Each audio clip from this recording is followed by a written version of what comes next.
we could extend unemployment for those people who are relying on it, put food on their tables. And I yield to my friend. Thank you, Mr. Speaker. I thank the gentleman, and just for the record, make clear that the bill or the measure that the gentleman is speaking to is a bill that would extend beyond the more than 6 months that unemployment benefits insurance is available now. As the gentleman knows, we have been trying to focus this Congress on getting back to a more optimistic view of what the economy can do. It is about jobs. It is about growth. Our focus is about wanting people to get a job. It's on employment, not unemployment. And so I would say to the gentleman, if we could work together in trying to reject what unfortunately has seeming to become the new norm for many, instead, let's talk about the things that we do, maybe skills training. Those who are chronically unemployed, frankly, could find a job if they had the skills necessary to do so. We would love to be able to work with the gentleman in a bipartisan fashion to perhaps do those kinds of things. Unfortunately, this Congress, this House has passed the Skills Act, and there was no bipartisan support for that. We need to be focused on growing the economy, getting people back to work, and know that there's a lot of pain out there right now. The best response to the pain, someone looking for some hope for the future, is a job. And so I'd respond to the gentleman. We are watching what the Senate is doing, and I think the reports today indicate the Senate's going to have some difficulty in passing what it was thought to have been an easy thing to pass a few days ago. So I would ask the gentleman to join us in looking towards a more optimistic future for this country and economy and focusing on employment and those who have been chronically out of work. I yield back. I thank the gentleman for his comments. First, I would say there's nothing to disagree with in what the gentleman has said. We do want to focus on jobs. We do want to focus on creating jobs. We do want to focus on growing the economy. The gentleman is absolutely correct. As a matter of fact, as the gentleman knows, he and I have discussed an agenda that Democrats have been talking about for 2.5 years, and it's called Make It in America.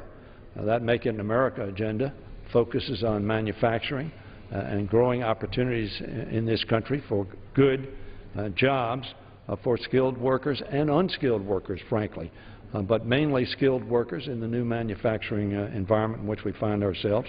That ought to be our long-term objective.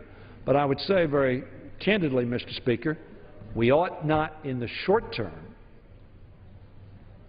forget those who have been deeply damaged by the economic dislocation that has occurred in our society, in our country, and frankly globally over the past 5 years, or actually starting in December of '07. We ought not to forget those people because while a future investment is very interesting to them and I'm sure important to them, they're critical interested in putting food on their table today, tomorrow, and the next day. And I think the richest country on the face of the earth can do both. I tell the gentleman, and I think that we ought to do both. And we have done both in the past. Now, we had some job figures that were out today. Apparently 84,000 jobs, 87,000 jobs in the private sector. That's not enough.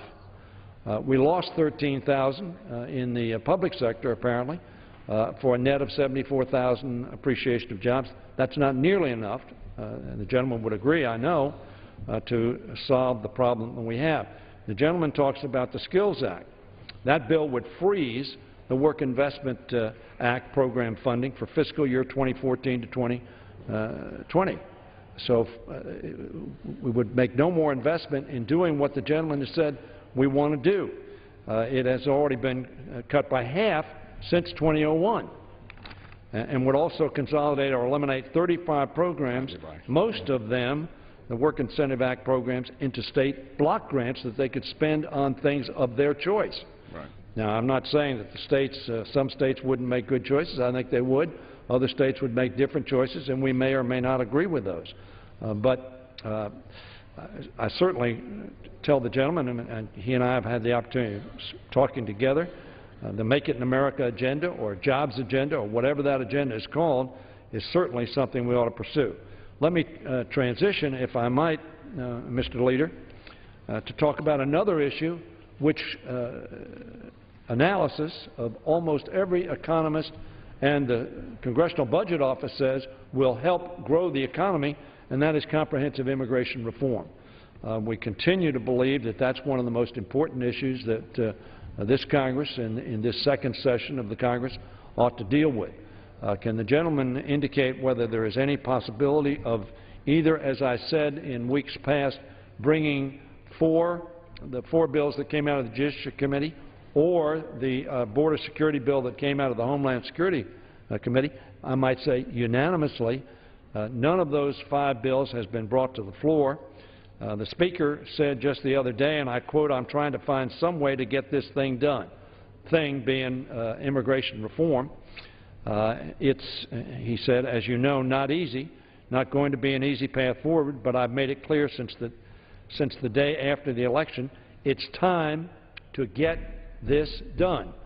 Speaker said that on November 13th, 2013, a couple of months ago.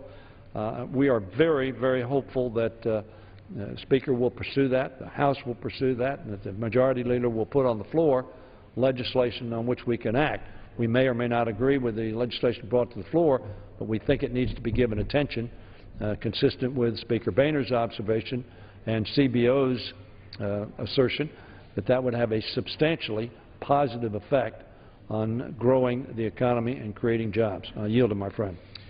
Mr. Speaker, thank the gentleman for yielding, and if I could just revisit the issue of the Skills Act. The gentleman speaks to the amount of money called for in the bill, and I would say to the gentleman the thrust behind the Skills Act was to try and refocus the program on actual effectiveness and results.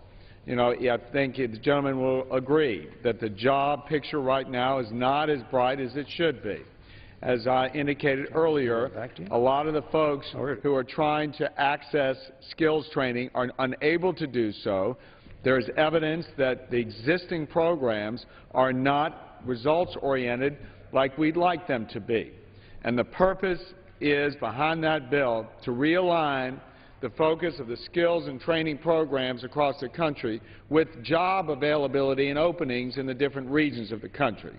So rather than insisting on spending more money on a one-size-fits-all Washington approach, we provided for the flexibility for the regions so that it could be tailored. The skills training programs could be tailored to the job openings in the specific regions of the country. And they are different. They are different in my region of the country than they are in the Pacific Northwest. They're different in the Midwest than they are in the Northeast. We know that there is diversity in this country, and we should allow for those differences and the improvement and reforms necessary to make it so that we're not accepting the status quo. And so I would ask the gentleman to take a look at that again as something that perhaps we could work on together. And I would also say, again, the jobs numbers, the gentleman is completely correct that these job numbers, this latest report this morning, reflect the lowest number of jobs added since January of 2011. That doesn't speak well about the track record of what's going on here. So let's focus on jobs together. And as for the question about immigration, Mr. Speaker, I think the gentleman's right. Immigration reform could be an economic boon to this country. We've got to do it right. And along those lines, the Speaker has said that we're going to look for the release of a list of principles of our position in the majority here in the House of what we believe is an appropriate path forward for immigration reform. You know, there are plenty of things that we can agree on. As the gentleman knows, I have been a strong proponent of the KIDS Act that I'm working with the chairman of the committee on, because I think all of us can agree that we shouldn't hold kids liable for the misdeeds or illegal acts of their parents. This country has never been about that. There are plenty of things like that, strong border security, and making sure that that occurs first so we don't see a continuing problem of illegal immigration. I think there are plenty of areas for agreement. Hopefully, Mr. Speaker, we can see after the release of a set of principles of our side that there can be some productive discussions bipartisan with the White House so that it is not my way or the highway, and that we could see a proper way forward. I yield back. I thank the leader, Mr. Speaker, for his comments, and certainly we are not proponents of my way or the highway, and we're glad, and we believe hopefully the majority leader is not either. Briefly on the Skills Act, we have legislation, of course, on our side of the aisle, a number of pieces of legislation which deal with training, job skills, and we are certainly prepared to work on those. Unfortunately, as the gentleman knows, that bill passed out in a partisan way.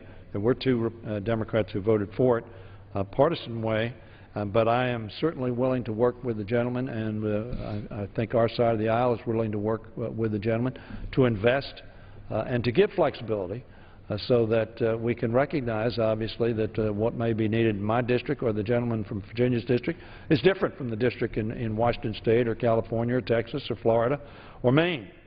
So that I want to assure the gentleman we're prepared to work on that.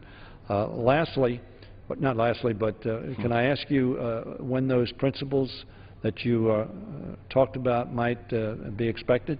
Because I think that would be a very positive step forward, but in my view, if we wait long, comprehensive immigration reform will not get accomplished, as I believe it should be, in the next few months. And I yield to the gentleman. Right. I would say to the gentleman, Mr. Speaker, that there is an expectation that the list of principles will be released in the near future, and that's about as definite as I can be. But again, the sense is that there is common agreement on certain issues. I think that there, unfortunately, thus far, given the track record around this town, very little room for discussion, negotiations, and hopefully this could be different. But thus far, Mr. Speaker, all I can say is we're looking for the release of those principles in the near future. I thank the gentleman, and in conclusion, let me simply say, Mr. Leader, we welcome moving ahead on the omnibus. We think that's very critical. We hope that we can address the unemployment insurance issue, not as a substitute for focusing on growing jobs and growing the economy, essential, but as a recognition that some 1.3 million people, growing by 72,000 people a week, are in deep distress, and we want to help them. We think that's the right thing to do, and we think America can do both, grow the economy and help those who have been hurt by the rundown or the decrease in the availability of jobs available. And lastly, I might say that we also hope that we can get to immigration reform as quickly as possible, and we look forward to seeing those principles. And unless the gentleman wants me to yield, I'll yield back the balance of my time. I yield back the balance of my time. The gentleman yields back. For what purpose does the gentleman from Virginia seek recognition? Mr. Speaker, I ask unanimous consent that when the House adjourns today, to adjourn to meet on Monday next, when it shall convene at noon for morning hour debate and 2 p.m. for legislative business. Without objection. The chair will now entertain requests for 1-minute speeches. For what purpose does the gentleman from Pennsylvania rise? Mr. Speaker, request unanimous consent to address the House for 1 minute and revise and extend. Without objection.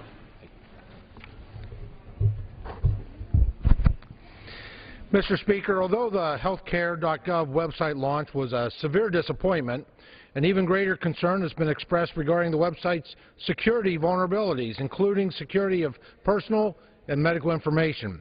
What's most concerning is that it appears to be more important for this administration to avoid political fallout than to conduct a thorough evaluation of the website's security. Unfortunately, it has become very clear that the rushed implementation of the launch has affected the site's ability to perform on both accounts. Mr. Speaker, if the administration wants the confidence of the American people, they should make every effort to ensure private information is kept private. The bill we passed today, with significant bipartisan support, the Health Exchange Security and Transparency Act, would require the Department of Health and Human Services to notify individuals if their personal information has been stolen or unlawfully accessed through an Obamacare exchange. This is a simple, common-sense reform that will go a long way to help stem the fears that Americans have with the online exchanges and the security of their personal information. Mr. Speaker, the American people deserve as much. Thank you, Mr. Speaker, and I yield back to balance my time. The gentleman yields back. For what purpose does the gentleman from California rise? Without objection.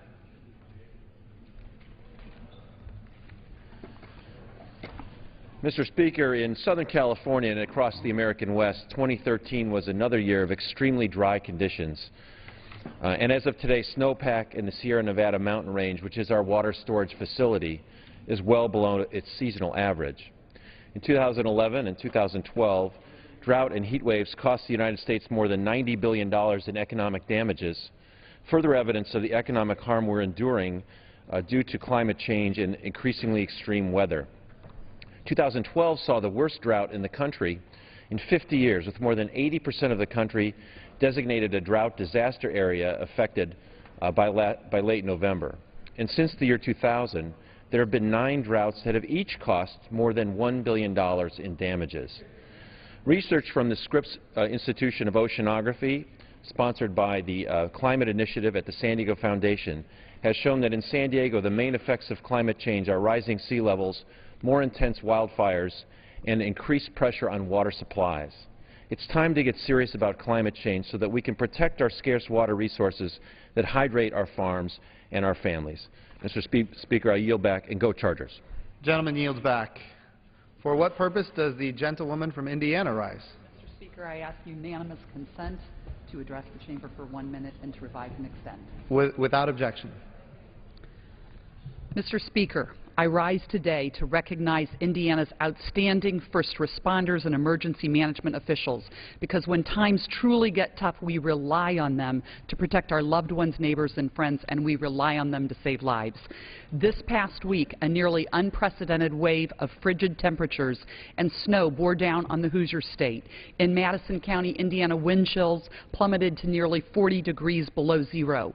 In Hamilton County, Indiana, more than a foot of snow made roads unpassable, and at one point there were more than 70,000 power outages in our state, and schools actually have remained closed even today for the entire week. Thankfully, Hoosiers were able to rely on a coordinated and effective response from government officials, first responders, utility providers, and volunteers.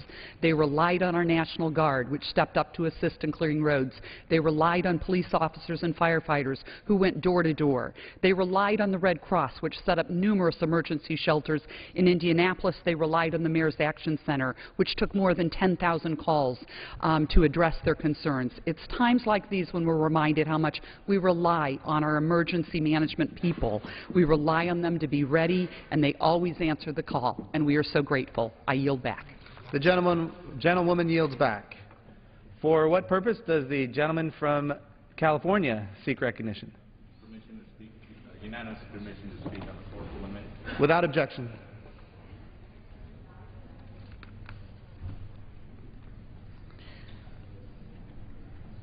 Thank you, Mr. Speaker. Mr. Speaker, less than 2 weeks ago, more than 1 million Americans lost access to unemployment insurance benefits. Another 3.5 million will be impacted if we don't act, if Congress doesn't act. American families will lose that tiny amount of money, that small amount of money that keeps food on the table for millions of Americans. Has unemployment decreased or increased? Well, it's increased a bit. But unfortunately, unemployment is still too high for the people of the San Fernando Valley and many places around our country. Californians have already lost more than $64 million in unemployment income just in this past week. This is unacceptable. We cannot balance the budget on the backs of Americans struggling to buy food for their families. And unfortunately, the budget that was passed recently did just that.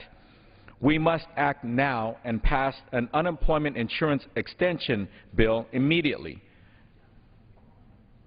We need to continue the opportunity for these millions of American families to be able to put food on the table. That is the America that we grew up in, and that's the America that we have to figure out how to keep going forward. Extension of unemployment insurance occurred under President W. Bush, continues under this President Obama, but this Congress needs to act to make sure we continue now. Thank you very much. I yield back the balance of my time. Gentleman yields back. For what purpose does the gentleman from New Jersey seek recognition? Unanimous consent to address the House for 1 minute. Without objection, the gentleman is recognized. Thank you, Mr. Speaker. Today I come to the floor to honor the life and legacy of an icon, poet Amiri Baraka, who died yesterday in his hometown of Newark, New Jersey at the age of 79.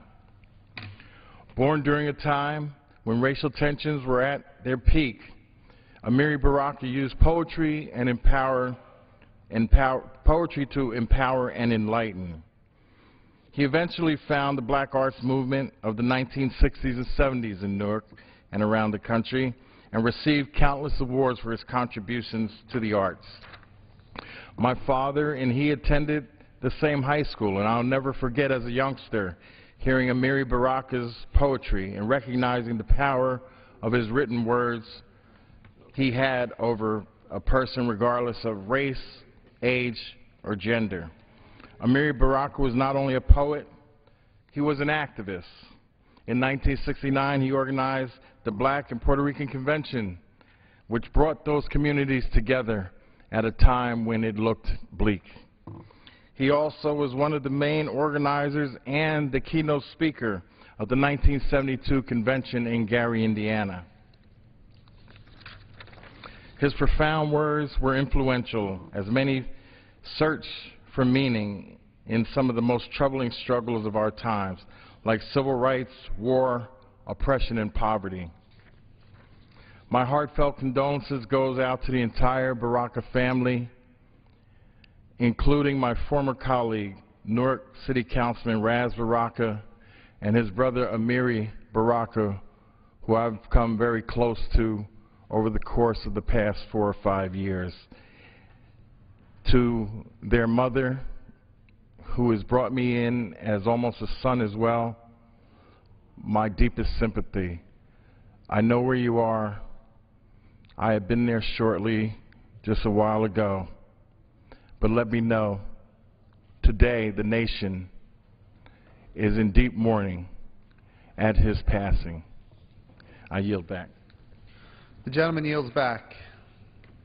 Under the Speaker's announced policy of January 3, 2013, the gentleman from Texas, Mr. Gomert, is recognized for 60 minutes as the designee of the Majority Leader. Thank you, Mr. Speaker.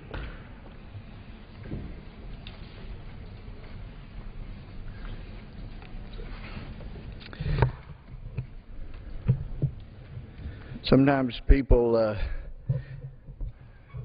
say, gee, if you're back here in Texas, you ought to be in Washington in session. And I have to remind them that when we're in session, it is often the single biggest threat to American liberty, because when we're in session, we pass laws. And most every law in some way impacts people's liberty, one way or another, for good or bad.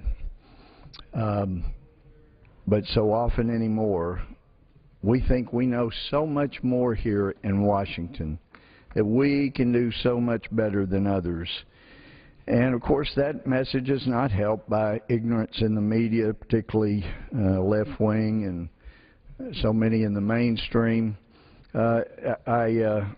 Speaker, spoke a couple of days ago here about a real burden on my heart for women who are lured into ruts by promises of money by the federal government, lured into dependence, and how that's immoral for a government to do that. The government's not supposed to encourage or lure people into conduct that is not helpful to the individual.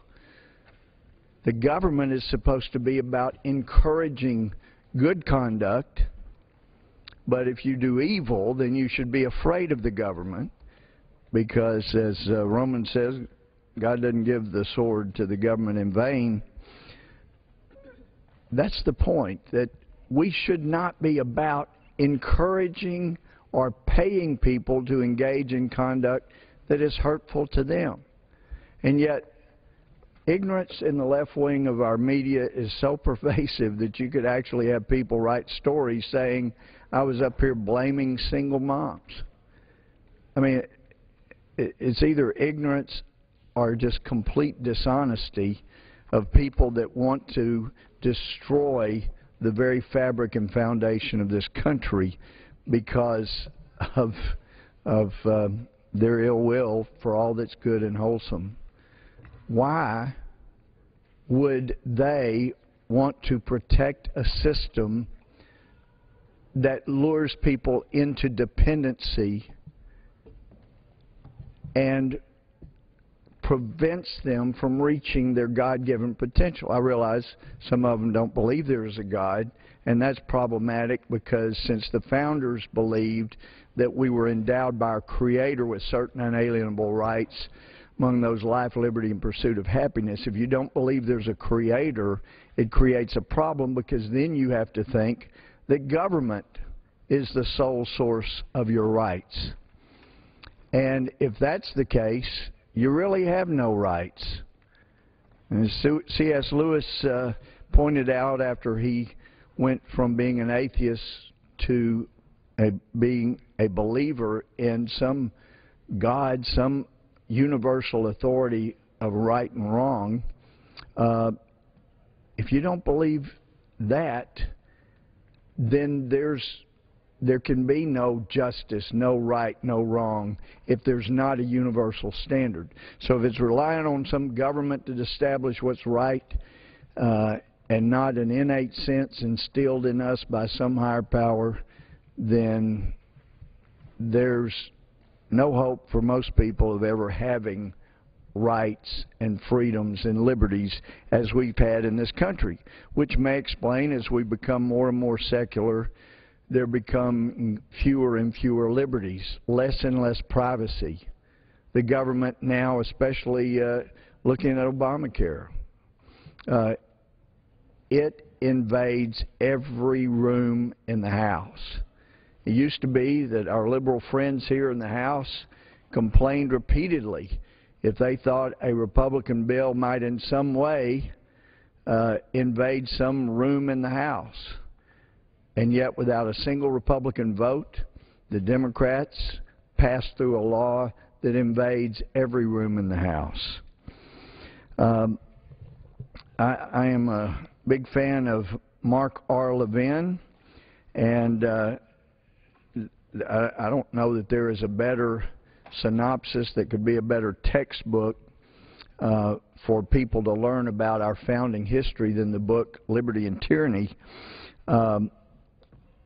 I guess the reason Liberty and Tyranny could never be a textbook for some government class would be that it costs less than $20, and in order to be a textbook, some professor normally has to make $100, $200, $300 a book, or it's not going to be utilized, or some left-wing source has to be the one providing the book and profiting, or it doesn't get used. But Liberty and Tyranny has so many incredible jewels, as I've read from here on the floor numerous times. But in Mark's last book, there are things that we need to be reminded of that this brilliant, I don't know that anybody knows more about the history of the Supreme Court than Mark Levin. Just a brilliant man when it comes to our law, our Constitution, our Supreme Court. But he mentions in here, he draws so much from our history and throws it back in our faces so that we can't miss it. But Mark Levin points out the nation has entered an age of post-constitutional soft tyranny. And then he quotes from French thinker, philosopher Alexis de Tocqueville, as he explained presciently, quote, "It covers the surface of a society with a network of small, complicated rules, minute and uniform, through which the most original minds and the most energetic characters cannot penetrate to rise above the crowd. The will of man is not shattered, but softened, bent, and guided. Men are seldom forced by it to act, but they are constantly restrained from acting. Such a power does not destroy, but it prevents existence. It does not tyrannize, but it compresses, enervates, extinguishes, and stupefies a people, till each nation is reduced to nothing better than a flock of timid, industrious animals of which the government is the shepherd." And I know because some people don't like to be beat up by the left wing, as I apparently do. They don't want to be pointing these things out. And so I know that apparently we've got Republican staffers helping senators who think that the things in this book are not worth spreading around the country. But this is our history. If you don't learn your history, how can you ever figure out the best way to go forward? I am a big fan of the comments of Satchel Paige, incredible baseball player, but some great lines that he came up with. I guess baseball's answer to Will Rogers. And he's often quoted for saying, you know, don't look back, they may be gaining on you. But I'd read that later in life he had a quote that I like even better. Satchel Paige reportedly said, "It's okay to look back, just don't stare." Well, I majored in history. I think it is good to look back. As the old adage goes, those who refuse to learn from history are destined to repeat it. Some follow up and say those who do learn from history will find new ways to screw up, but that's another lesson. But Mark Levin goes on in the Liberty Amendments and says, Tocqueville observed further, quote, "It would seem as if the rulers of our time sought only to use men in order to make things great. I wish they would try a little more to make great men, that they would set less value on the work and more upon the workman, that they would never forget that a nation cannot long remain strong when every man belonging to it is individually weak, and that no form or combination of social polity has yet been devised to make an energetic people out of a community of pusillanimous and enfeebled citizens. Today," and that's unquote, "today Congress operates not as the framers intended, but in the shadows, where it dreams up its most notorious and oppressive laws, coming into the light only to trumpet the genius and earnestness of its goings-on and to enable members to cast their votes." He goes on and says Congress also and often delegates unconstitutionally lawmaking power to a gigantic, ever-growing administrative state that in turn unleashes on society myriad regulations and rules at such a rapid rate that people cannot possibly know of them either, and if by chance they do, they cannot possibly comprehend them. Nonetheless, ignorance, which is widespread and deliberately so, is no excuse for noncompliance, for which the citizen is heavily fined and severely punished. This is really a great synopsis of where we are. Congress thinks we know better. President thinks he knows better. And some of this was started before the last Republican president left office with TARP. What a disaster. You can never achieve greatness if you do not have the same opportunity to fail. If you're the tightrope you're walking to achieve something extraordinary is sitting on the ground, then there's no risk, there's nothing great achieved. And yet, this government wants to put such restrictions on people that they can never reach the greatness. They can never reach as high as the grasp might go. But I love this part in Mark Levin's book, and I realize it may bother not only the left wing, but some Republican Senate staffers. But having delegated, this is Mark Levin, having delegated broad lawmaking power to executive branch departments and agencies of its own creation, contravening the separation of powers doctrine, Congress now watches as the President inflates the congressional delegations even further and proclaims repeatedly the authority to rule by executive fiat in defiance of or over the top of the same Congress that sanctioned a domineering executive branch in the first place. Notwithstanding Congress's delinquency, but because of it, an unquenched president in a hurry to expedite a societal makeover has repeatedly admonished Congress that, quote, if it won't act soon to protect future generations, I will, unquote. That is, if Congress will not genuflect to his demands and pass laws to his liking, he will act on his own. And the President has made good on his refrain. On a growing list of matters, he has in fact displayed an impressive aptitude for imperial rule with the help of a phalanx of policy czars, from immigration, the environment, labor law, to health care, welfare, and energy. The President has exercised his executive discretion to create new law, abrogate existing law, and generally contrive ways to exploit legal ambiguities as a means to his ends. He has also declared the Senate in recess when it was not, thereby bypassing the Senate's constitutional advice and consent role to install several partisans in top federal posts. Today, this is glorified and glamorized as compassionate progressivism. The framers called it despotism. And then here's what makes Mark's book so great. He goes right to the source, quotes Federalist 48 by James Madison. Most people give more credit to Madison for the Constitution getting specifically written than other people.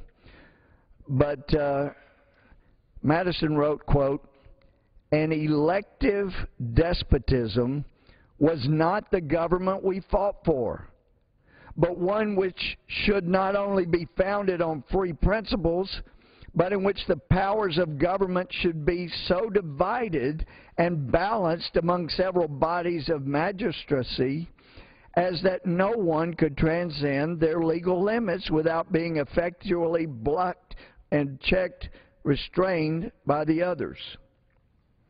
He cites, and this is Mark Levin, cites Federalist 78 by Alexander Hamilton. Quote, whoever attentively considers the different departments of power must perceive that in a government in which there are separated from each other the judiciary from the nature of its functions will always be the least dangerous to the political rights of the Constitution because it will be least in a capacity to annoy or injure them. I mean, this is the founder saying that the Supreme Court that we must now all bow and scrape to as they rewrite the Constitution in their own image like some kind of gods on Mount Olympus. The founders said they're the least dangerous because they're going to have the least power to, quote, annoy or injure, unquote. Levin goes on, yet having seized for itself in the early years of the nation the final word on all matters before it, the Supreme Court, with just 5 of its 9 members, can impose the most far-reaching and breathtaking rulings on the whole of society for which there is no recourse. And my copy of Mark's book's fallen apart, but still good stuff. He also says in the Liberty Amendments, what was to be a relatively innocuous federal government operating from a defined enumeration of specific grants of power has become an ever-present and unaccountable force. It's the nation's largest, and this is so scary, but Mark Levin puts it so well. Talking about the federal government, it's the nation's largest creditor, debtor, lender, employer, consumer, contractor, grantor, property owner, tenant, insurer, health care provider, and pension guarantor. Moreover, with aggrandized police powers, what it does not control directly, it bans or mandates by regulation. For example, the federal government regulates most things in your bathroom, laundry room, kitchen, as well as the mortgage you hold on your house. It designs your automobile and dictates the kind of fuel it uses.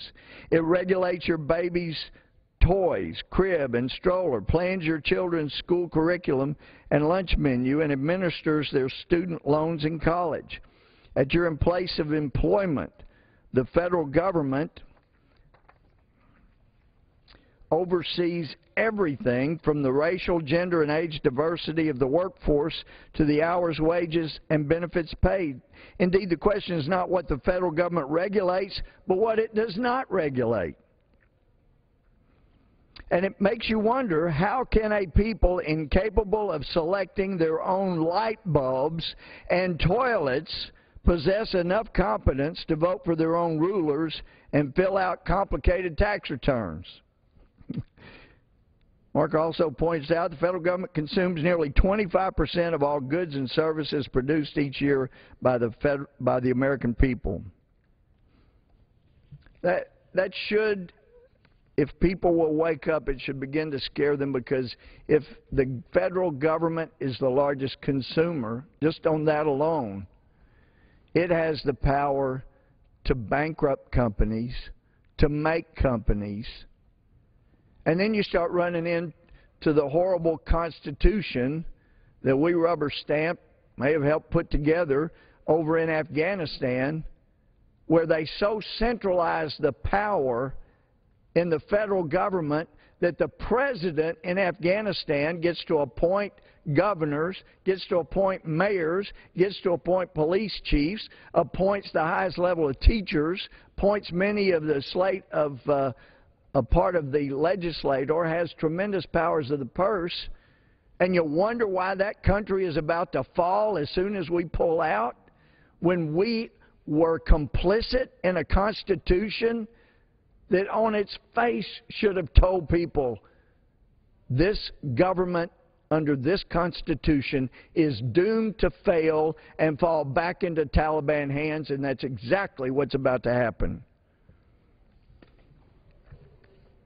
We should have known better than to help Afghanistan and be complicit in a Constitution that does what our founders said should never be done for a federal government.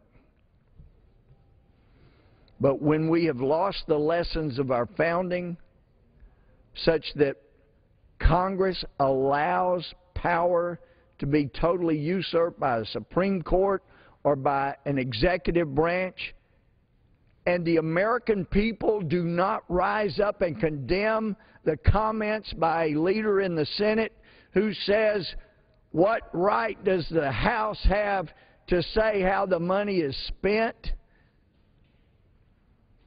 That ought to be enough to have a recall election if a leader in the Senate doesn't even know why the House of Representatives is supposed to have an extremely loud voice in how the money is spent. And in fact, any bill that raises revenue must start in the House, which same Senate leaders did not understand, or perhaps they understood and tried to tap dance around.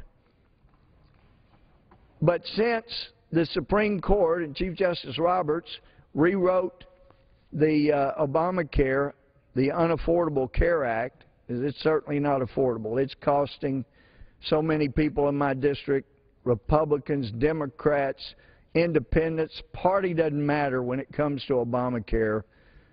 Seniors that I visit with in retirement homes and communities are scared because they are realizing and they're finding out, gee, Obamacare cut $716 billion from reimbursing health care providers for care we were going to get. And they're starting to figure out that even though they were assured, oh, you don't have to worry, you're not going to lose, you're not going to be affected, you're not going to lose any health care because this is only cutting what we reimburse health care providers. Seniors are smart folks. They've been around a while. And they're figuring out, wait a minute, you cut $700 billion out of reimbursement for our health care providers with Obamacare? Really? And you think we're not going to figure out that that means we're not going to get the treatment we need? We're going to be told we can't have the knee replacement we need or the hip replacement we need because we're too old? Or we get put on some list for an exorbitant amount of time, which means you're hoping we'll die before we get the treatment or help we need, as often happens in England and Canada and other places with totally government-run health care. This single payer, that is such a misnomer. It is government-run private lives instead of single payer. It is government. It's the GRE, government running everything. Because when the government can tell you what care you can have and not have, they control your life and they control how quickly your life will come to an end. It is wrong. It is so against the foundation, the principles upon which we were founded. Our brilliant friend Mark Levin says, what was to be a relatively innocuous federal government, I just want to reemphasize this, operating from a defined enumeration of specific agents of power, has become an ever-present and unaccountable force. I want to reiterate that because the problem that we see repeatedly now is when someone presides over death of people entrusted to their care and protection, they can stand up and say, well, what difference at this point does it make? So they died. What difference does it make? Why they died, how they died? And a Libyan acquaintance a few weeks ago said, you guys in the United States, Congress in Washington, are asking the wrong question. Of course, personally, I think it's an appropriate question to ask, who killed Ambassador Chris Stevens, Sean Smith, and our two former Navy SEALs? Who killed them? Who killed Glenn Doherty? Who killed Ty Woods? Who blew off much of the leg of David Ubben? I think it's a legitimate question, but this Libyan man I met said, you keep asking in America who killed these people, you ought to be asking why they were killed. Well, that's certainly an important question. And I know our former Secretary of State would say, what difference at this point does it make? But I think this Libyan man's right. We need to be asking, why were they killed? And it certainly wasn't about a video. And I know we've got some newspapers that are losing viewership, so they're or readership, so they're trying as best they can before people completely quit reading it to help their next candidate for president. I get that. I understand. But the fact is, these were radical Islamists, Al-Qaeda-related people in the group There was never a demonstration. It was an attack from the very beginning. Just as Chris Stevens called and Greg Hicks pointed out, we're under attack. There was no indication of a demonstration about some stupid video. They were under attack. And it was predicted, it was talked about. Some in Egypt were saying, if you don't release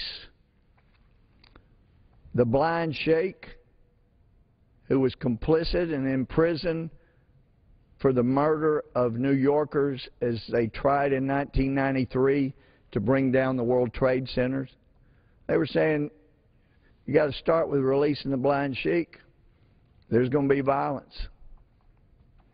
It wasn't about a video, for goodness sakes.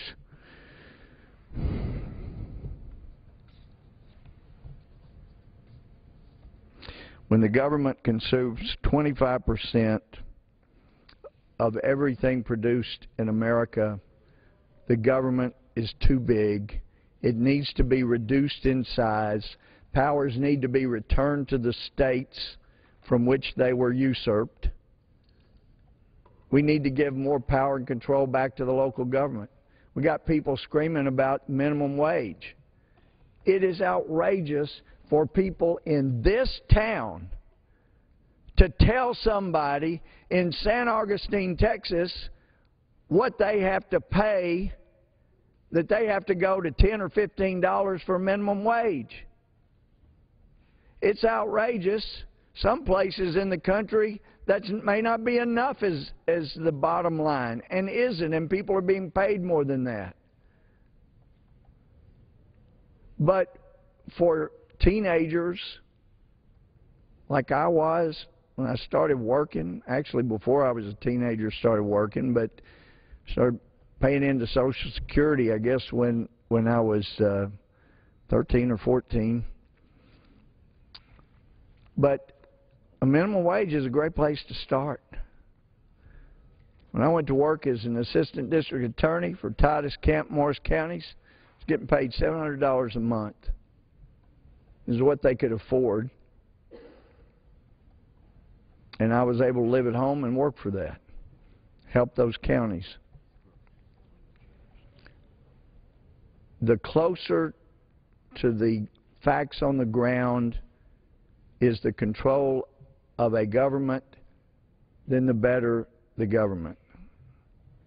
When the federal government here in Washington dictates school programs, school tests, it's just wrong. And this isn't an issue of Republican or Democrat. I had this discussion with President Bush's Secretary of Education because she was violating the Constitution, because education is not an enumerated power within the Constitution. Therefore, under the 10th Amendment, it's reserved to the states and people. And she said, well, if you liked what I was doing in Austin, you ought to love what I'm doing in Washington. I said, no, when you were in Austin, you were acting within the confines of the Constitution. And now that you're here in Washington, you're acting beyond the Constitution. And you're mandating people teach to a test. You ought to go to Gladewater, Texas with me and go to a special needs school there where they got over 120 precious lives. And when one of them, for a good day, can touch something, point to something shiny, to have a federal bureaucrat dictate the kind of test that needs to be given, or in Tyler at the St. Louis school where I met a young man, special needs young man, and their goal for the end of the year was if he could put his fork in a piece of food and get it to his mouth. But because the federal government intervened, because they didn't know that special needs young man, and because they didn't know the kids there in Gladewater at that precious school, they dictate. Now the Secretary of Education said, oh, but you can get an alternative test. I said, yeah. And you know what kind of alternative test got approved for that young man they were trying to teach to feed himself? They wouldn't approve him being able to feed himself. No, but they did approve if he would point to a sticker with food pictured on it, he could pass his test. Thank you so much, federal government. And that's what we've had with so many of these programs that were intended well. You want to help a single mom? I want to help a single mom with a deadbeat dad not helping at all. But the best way to do it is not to lure them into a rut from which they cannot extricate themselves. The better policy is to help them get a high school diploma. They're better off with daycare than with a handout that encourages them to have more and more children out of wedlock. I'm not blaming the single moms. I'm blaming the federal government for creating a system that after 50 years has taken our nuclear homes that were the backbone of this country and gone from between 6 and 7% of children being born to a single mom in the 60s, and because of this government's well-intentioned but ridiculously stupid program, we now have over 40% of children being born to single moms, heading toward 50%. It's wrong-headed when a government does not help. And I tell you, I spent some precious time out at Texas College in Tyler, one of the oldest colleges in Texas. And it was started as an African-American college. And I used to wonder, you know, I'm looking forward, as Martin Luther King Jr. said, to the day when people are judged by the content of the character, not the color of the skin. I'm looking forward to the day when race is not on a form anybody fills out, because it doesn't matter. It doesn't make any difference. I'm looking forward to that day. But I've learned a lot from Texas College, because I've seen young African Americans repeatedly. I've met African Americans who are the first in their family to go to college. It's a great stepping off place.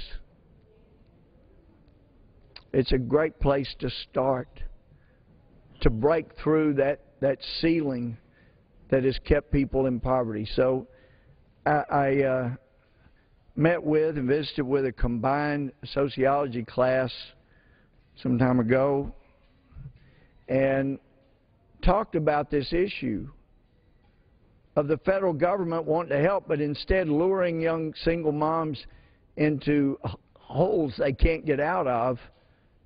Many do, but many can't. And I asked them for advice. And there were single moms there. And I was shocked with some of the suggestions. They said, you need to have a drug test on aid for dependent children. You need to have a drug test on any kind of welfare. You need to have a work requirement on any kind of welfare. They were really, that was a tough group. They said you're not doing enough to push people to reach their potential.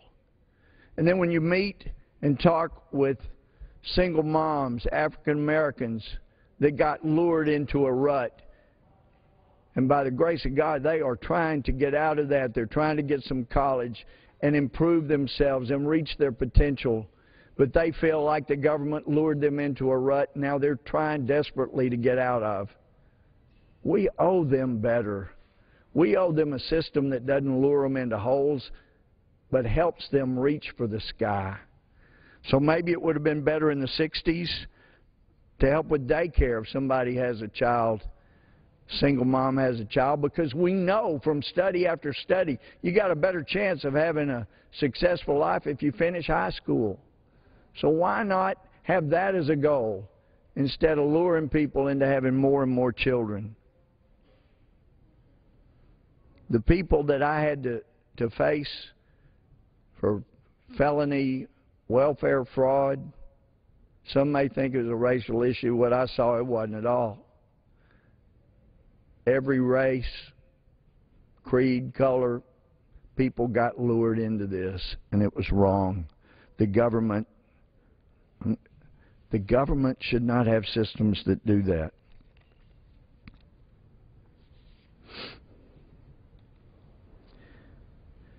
There's another profound statement that Mark Levin has in this book, The Liberty Amendment. He points out, and I'm quoting, "The individual's liberty, inextricably linked to his private property, is submerged in the quicksand of a government that is aggregating authority and imploding simultaneously."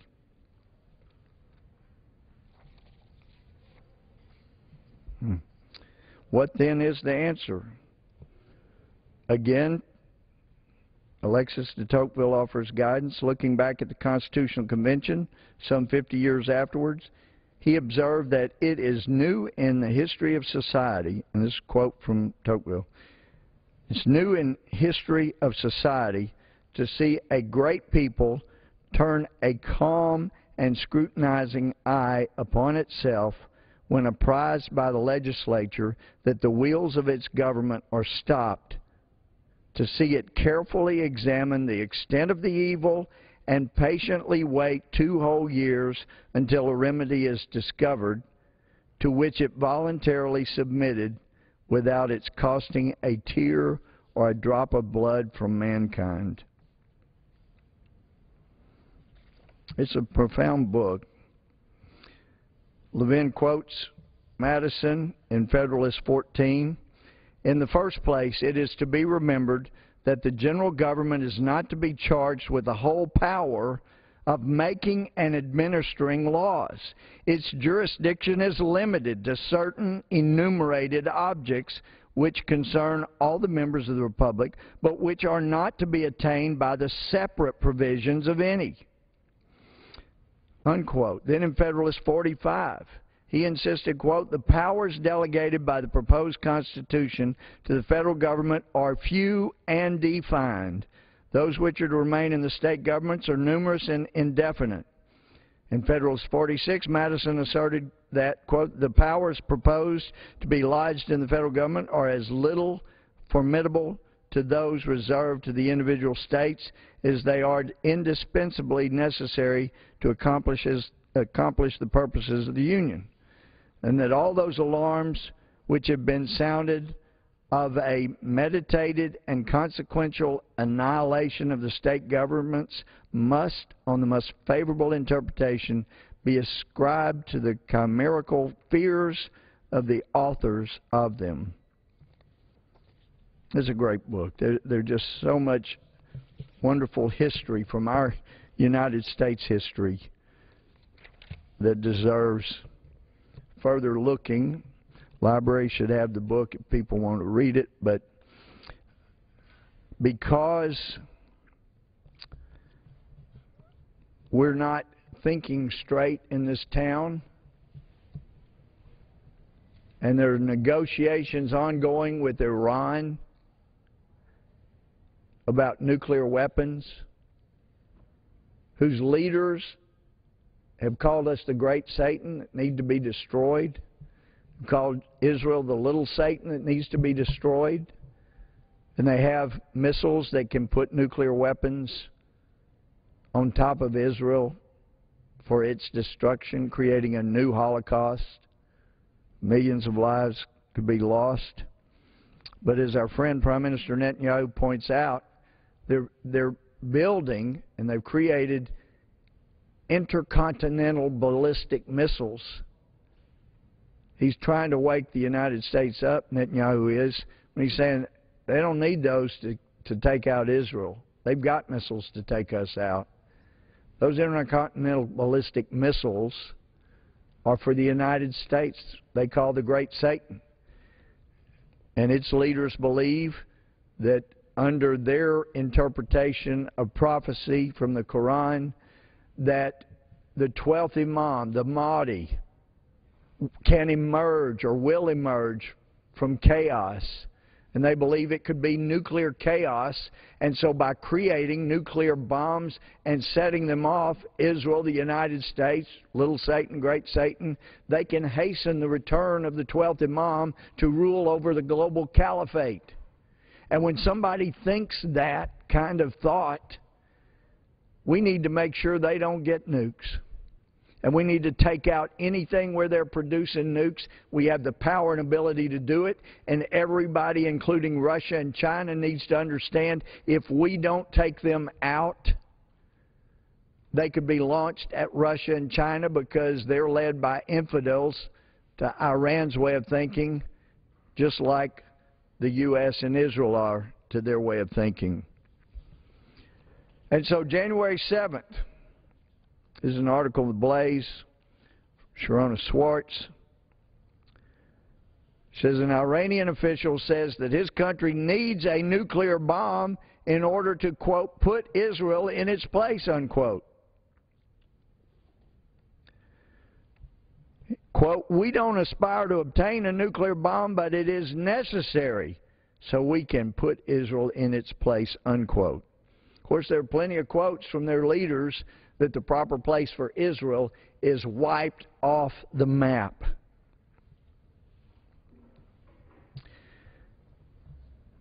After arriving in New York, the article points out, Rouhani, the new president, again was contacted at his hotel by an unspecified White House official. And this is from a parliament member in Iran, Mohammad Nabavian. Quote, I assembled the delegation accompanying me, and we decided not to meet with Obama. On Tuesday afternoon after the press conference, they said to me, why did you humiliate Obama in America? And I said, there was no humiliation. Here I recall the words of Imam Khomeini, who said that one must humiliate the infidel leaders. Nabavian reported about Rouhani's description of the events. It is very important that the leaders in this country, including our president, realize that to these religious fanatic nuts, he is an infidel leader, we are infidel leaders, and we're worthy of being humiliated, and as the leaders of the great Satan, we're worthy of being destroyed. That must be understood. And what has come about as radical Islamists, and I'm very careful about that, despite what some of the more ignorant in the left wing would say, in the left-wing media, we don't have to fear moderate Muslims. And I'm talking about the kind of moderate Muslims that I befriended in Egypt and Afghan, who are the enemy of my enemy, who are the enemy of the United States enemy, who are the enemy of Israel, our ally. We can work with them, just as is happening in Egypt right now, where moderate Muslims were sickened by the Muslim Brotherhood's burning of churches, killing of Christians, persecution of Christians. That's something that former President Morsi's on trial for. And the interim president right now is a former judge, so we had some things in common as we spoke not long ago there in Egypt. And yet, as the odds are getting stacked farther and higher against Israel's existence, and as we are demanding Israel give away more of its land, as Palestinian leaders continue to say they're not agreeing to anything, they're not agreeing to Israel's right to even exist as a Jewish nation, as a place where Jews can avoid another Holocaust like in World War II. They're not even willing to recognize that. How can there ever be peace? As I said personally to the Palestinians' former Prime Minister, how can you expect peace when you won't even recognize Israel's right to exist as a Jewish nation? So they want Israel to keep giving away more and more land, and every time, going back to the very inception of Israel. 1,000, 1,600, 1,800 years before Muhammad was born, the actual founding of Israel. Going back that early, anytime Israel has given away land trying to buy peace, that land ultimately gets used as a staging area from which to attack it. And they're about, I hope, to learn that lesson. So what do we have going on here in the United States now? Well, Carolyn Glick has a great article, column 1, The Left Against Zion. She talks, and this is from December 19th, she says, this week has been a big one for the anti-Israel movement. In the space of a few days, 2 quasi-academic organizations, the American Studies Association and the Native American and Indigenous Studies Association, have launched boycotts against Israeli universities. Their boycotts follow a similar one announced in April by the Asian Studies Association.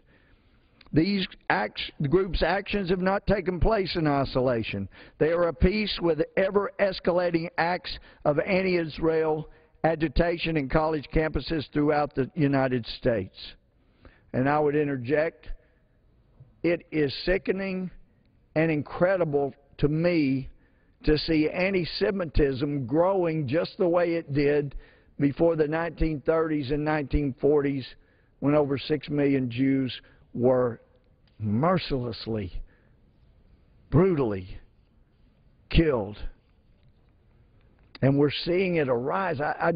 When I learned about the Holocaust, and when I've been to Germany, when I've learned and read and seen, I could never imagine. Thank God we could never have that happen during my lifetime. And now I'm watching the seeds of anti-Semitism, of anti-Israel, of people wanting to wipe them off the map, of those who are proposing another Holocaust. And then we have pseudo-intellectual wannabes at universities where they no longer allow true diversity of thought and discussion that made them originally great, which allowed them originally to have liberals there get in charge, and now they cut off so often conservative speech. Used to be in universities, even as conservative as Texas A&M was when I was there, we had many liberal speakers. And I enjoyed meeting and debating with some of them, some of the greats in the country. And now even at Texas A&M, they're careful not to invite people that are too conservative because you don't want to tick off the faculty senate. Like most universities, gotten very, very liberal. But in Carolyn Glick's article, she points out every week brings a wealth of stories about new cases of aggressive anti-Israel activism. At the University of Michigan last week, thousands of students were sent fake eviction notices from the university's housing office. A pro-Palestinian group distributed them in dorms across campus to disseminate the blood libel that Israel is carrying out mass expulsions of Palestinians. At Swarthmore College, leftist anti-Israel Jewish students who control Hillel are insisting on using Hillel's good offices to disseminate and legitimate anti-Israel slanders. And the left's doctrinaire insistence that Israel is the root of all evil is not limited to campuses. At New York's 92nd Street Y, commentary editor John Podhoretz was booed and hissed by the audience for trying to explain why the ASA's just announced boycott of Israel was an obscene act of bigotry. It's a great article. I don't have time to read it all, but she points out that this week Harvard Law professor Alan Dershowitz retired after 50 years on the law faculty. His exit the same week as the ASA and the NAISA announced their boycotts of Israeli universities symbolized the marginalization of the pro-Israel left that Dershowitz represented. For years, Dershowitz has been a non-entity in leftist circles. His place at the table was usurped by anti-Israel Jews like Peter Beinart, and now Beinart is finding himself increasingly challenged by anti-Semitic Jews like Max Blumenthal. The progression is unmistakable, And people need to wake up and understand this kind of thing has all happened before. And when people don't recognize it, it happens again in history. And God help us that it doesn't happen while our generation is in charge. But as these growing acts of anti-Semitism, anti-Israel continue to progress by so-called progressives, making it seem as if this is another apartheid like in South Africa that was so unfair, racially so wrong in South Africa, it got corrected. This is not the same thing at all. This is a group of people who have been persecuted throughout their history, having a country where they have a longer history of right to that area than any other people existing today. And yet, as universities, the so-called left, become more loud and more vocal in their hatred and anger, I've wondered if Iran dropped a nuke on Jerusalem or Tel Aviv, if Iran killed 1 million Jews in Israel,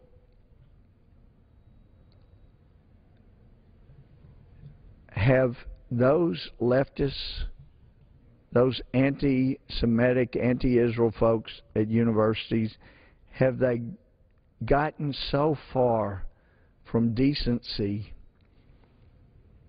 that they would applaud Israelis, Jews being killed by the millions in Israel? I wonder. I wonder if there would be a reaction like there has been in history, like there was in Germany when Jews were being killed.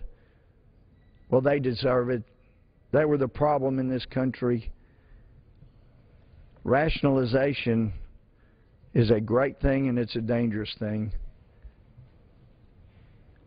People who were in Germany, who lived through the Holocaust, don't want to talk about it because they cannot believe that they got sucked in to that group dynamic that allowed them to be so inhuman and so calloused that they didn't care about the extinction of Jews in Germany. And I really don't know the answer. If these anti-Israeli groups in universities that like to think they're diverse, but yet they come after and destroy anybody that attempts to debate them, would they cheer if Jews and Israelis were killed by Iran? I hope they'll wake up to what's happening at these universities. But here again, love of money can be the root of all evil, and we see universities across this country getting more and more money from Middle Eastern countries that say, hey, and by the way, you need to teach a course on Islamophobia, or at least have a seminar. Talk about anybody that raises issues about radical Islam. You do like the author in the Washington Times, Hussein, that just lied completely about things I'd said. Just lied. Made stuff up. Didn't do his homework. And yet those kind of things are being talked about and taught at universities. We got to get back to having real debate. Some people think when I get upset, you know, it means I hate somebody. I don't. I come from a family where we fuss at each other tooth and nail. We still love each other, stand by each other, but as pastor, and I heard that it was attributed to Johnson as president, but we had a pastor in Mount Pleasant, Texas in 1953 that said it to my parents. If two people agree on everything, one of them's unnecessary. Same's true here in Congress. If we all agree on everything, then we're all but one's unnecessary. We don't need a Congress. We don't need advisors. One people knows everything, then just let them make all the decisions. But That's not the case in this fallen world. We need to hear from everybody. Debate's a good thing. And it used to be on universities and can be again if they'll allow all voices to be heard. One other story here from CNS News. Afghanistan will resume being a terrorist haven when U.S. troops depart. That is going to happen. I've been talking about that for a number of years, and it doesn't have to happen. If we would simply grant the people of Afghanistan what the founders originally gave us, we messed it up, but they originally gave us a government where the states were the most powerful entity.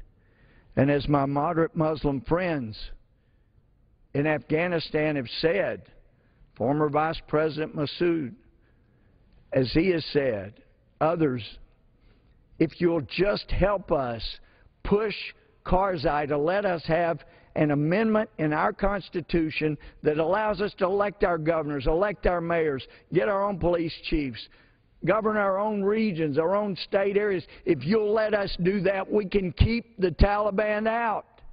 And I've mentioned before, but when I ask, well, what makes you think we could exert that kind of pressure?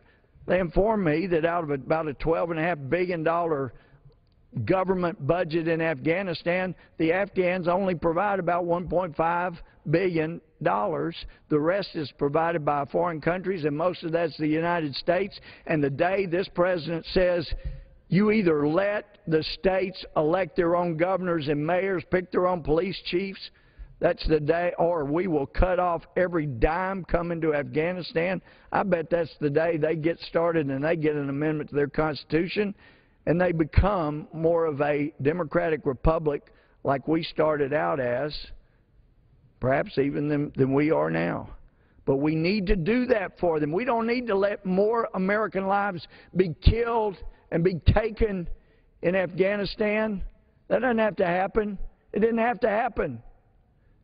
And even though Secretary Gates said that he didn't believe the president was really convinced the surge was a good idea in Afghanistan, he still sent more troops. And what people haven't been talking about for a long time, 75% of the people, of the American soldiers who have been killed in Afghanistan, soldiers, sailors, Marines, all of those airmen, 75% of all of those killed in Afghanistan have been killed while President Obama was Commander-in-Chief.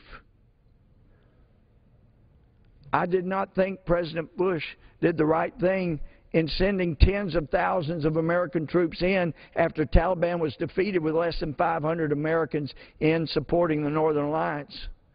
But we became occupiers. It was a mistake by the Bush administration, I believe, and then a mistake that President Obama inherited, and it got worse. We don't have to leave and have the blood of our soldiers, our military, cry out as we leave Afghanistan and the Taliban take back over. Let us, Madam Speaker, help Afghanistan to root out the evil in its own country. Let's help them get a constitution that lets them root it out for themselves. That's how we should be doing foreign policy.